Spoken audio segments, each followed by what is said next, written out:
No one saw this coming. On October 18th, the rock world was hit with a gut punch. Sam Rivers, the legendary bassist of Limp Bizkit, has passed away at just 48 years old.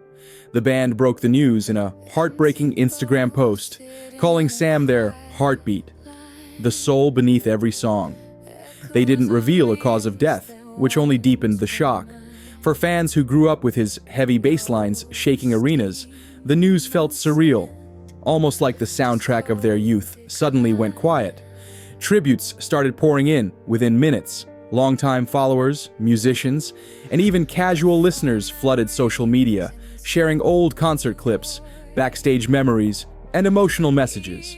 You could feel the collective grief building in real time. But Sam's story wasn't just about his sudden passing. It began decades earlier in the most unexpected way. Long before the fame, the tours, and the chaos of the nu metal era, Sam Rivers was just a kid growing up in Jacksonville, Florida, completely obsessed with music. He picked up the bass at a young age, and it didn't take long for everyone around him to notice he had something special.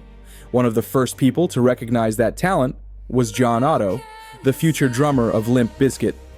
The two started jamming together as teenagers, building a rhythm connection that would later become the backbone of one of the loudest bands of their generation. But the real twist, Sam met Fred Durst not at a concert, but while working at Chick-fil-A in the early 90s. It was a totally ordinary day job that led to one of the most unexpected friendships in rock history.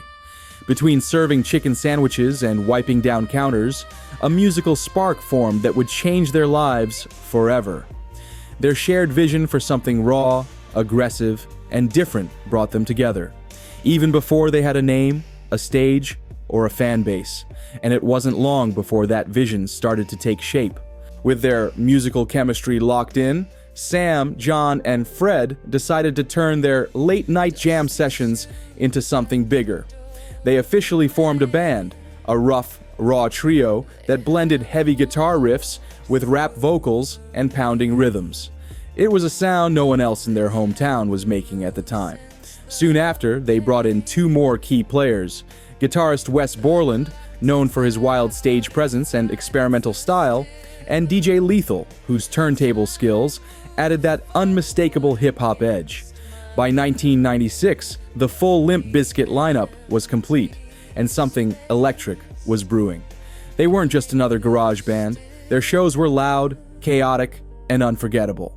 Fred's aggressive vocals, Wes's out-there visuals, and Sam's deep, driving bass created a mix that hit audiences like a shockwave. Local clubs started filling up fast, and word spread beyond Jacksonville. In just a few short years, they'd go from local up-and-comers to one of the most talked-about acts in the late 90s rock scene. But no one could have predicted just how explosive their rise was about to become. By the late 90s, Limp Bizkit wasn't just a band. They were a cultural earthquake. In 1999, their album Significant Other exploded onto the scene, shattering expectations and dominating the charts. Just 1 year later, Chocolate Starfish and the Hot Dog Flavored Water took things even further, becoming a defining soundtrack for an entire generation of angry teenagers and adrenaline-fueled concerts. Tracks like Rollin', My Way, and Nookie turned into instant anthems. Break Stuff alone has racked up nearly 1 billion streams on Spotify, proof that their sound didn't just hit hard back then, it's still echoing decades later. And through all the chaos on stage, Sam Rivers stood right at the center. His bass wasn't just background noise, it was the pulse. His grooves gave Limp Bizkit their signature swing, that gritty rhythm that made crowds erupt into mosh pits night after night. The band's live shows became legendary. Massive crowds, wild energy, and unpredictable moments that turned concerts into cultural events. Limp Bizkit wasn't just riding the nu metal wave, they were shaping it, and at the heart of that movement was Sam, holding it all together with effortless power. But behind the fame and the roar of the crowd, life for Sam wasn't always as loud as the music. Behind the flashing lights and roaring crowds, Sam's journey took a much darker turn. After years of relentless touring, internal tensions, and the shifting music landscape, Limp Bizkit went on hiatus from 2006 to 2009. For fans, it felt sudden.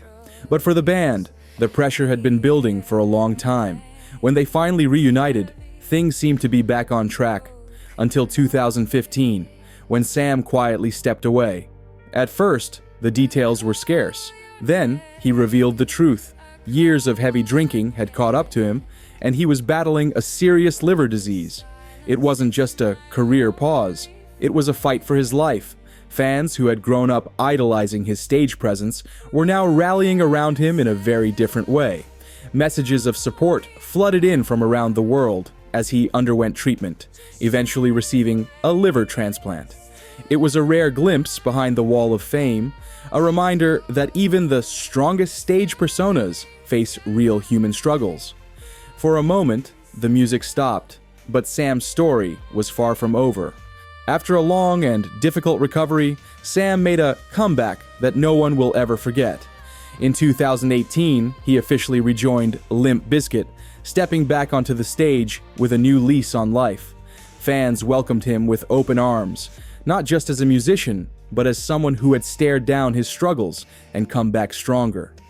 The band picked up where they left off, touring across the world and proving they could still command massive crowds decades after their debut. Even as musical trends shifted and new genres took over the airwaves, Limp Bizkit carved out their own corner of nostalgia and raw energy. For Sam, these years were more than just another tour cycle. It was a victory lap, a chance to stand in front of fans, feel the music thumping under his fingers, and live the moments he'd almost lost. He wasn't just the bassist anymore. He was a survivor, a symbol of resilience for an entire community that had grown up with their music. And as the band continued performing into the 2020s, it seemed like Sam had found his rhythm again, both on stage and in life. But sadly, his final chapter came far sooner than anyone expected. When the band broke the news on Instagram, the reaction was immediate and overwhelming. In their post, Limp Bizkit called Sam pure magic, the calm in the chaos, the soul in the sound. They described him as their heartbeat, the steady force that kept their wild energy grounded. The words hit fans like a wave. Within minutes, social media was flooded. Longtime followers shared concert clips from the late 90s, personal meet-and-greet stories, and grainy footage of Sam locking in on stage with that trademark focus. Musicians from across genres paid tribute, crediting him as a quiet but essential influence on modern rock and nu metal. Reddit threads filled up with memories from people who said Limp Bizkit's music got them through tough times. Others pointed out how underrated Sam's playing really was, how his bass lines carried songs that defined a generation. Even those who hadn't followed the band closely in years paused to remember the sound that shaped their teenage rebellion. The news wasn't just about a musician passing away. It felt like a piece of music history fading before everyone's eyes. But as fans mourned, one question still lingered. Even as tributes pour in, there's still one thing hanging in the air. The cause of Sam's passing remains unknown. The band has chosen not to share details, and fans are respecting that privacy, but the silence has left many reflecting on the fragility of life and how quickly legends can be gone. Sam's legacy reaches far beyond the stage. His bass lines became the heartbeat of a genre that defined an era. He didn't chase the spotlight. He was the foundation, the groove that held Limp Bizkit's chaos together. For musicians who came after, his style became a blueprint.